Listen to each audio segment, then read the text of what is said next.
ఛత్తీస్గఢ్ అంటే కాంగ్రెస్ రూల్ స్టేటు ₹2.61.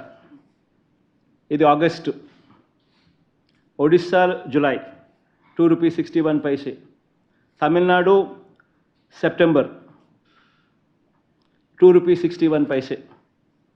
ఆంధ్రప్రదేశ్ ఇంకా వచ్చేసరికి ఇంకా ₹2.49 కంటే 12 పైసలు తగ్గి, మరి నేను తక్కువ రేటుకి నేను తీసుకొస్తే నన్ను అప్రిషియేట్ చేయాల్సింది పోయి, నాకు షాల్వా కప్పాల్సింది పోయి, నన్ను పొగడాల్సింది పోయి, ఏంది మాటలు? షాల్వా కప్పాల్సింది పోయి, పొగడాల్సింది పోయి, నాకు ఇంకా అవార్డు ఏదైనా ఉంటే నాకు ఇవ్వాల్సింది పోయి. చంద్రబాబు నాయుడు ఏమో ₹5.90 ఆయన అమ్ముతాడు సోలారు, విండు ₹4.84 ఆయన అమ్ముతాడు. నేను ₹2.49 నేను తెస్తా. సంపద సృష్టి నేను చేస్తే ఆయన సంపద ఆవిరి చేస్తాడు. అంటే ధర్మం న్యాయం అనేది ఎక్కడో ఉండాలి కదా అంటున్నా. ఎక్కడ ధర్మం లేదు, న్యాయం లేదు, మంచి చేసిన వాడి మీద రాలేయడమే.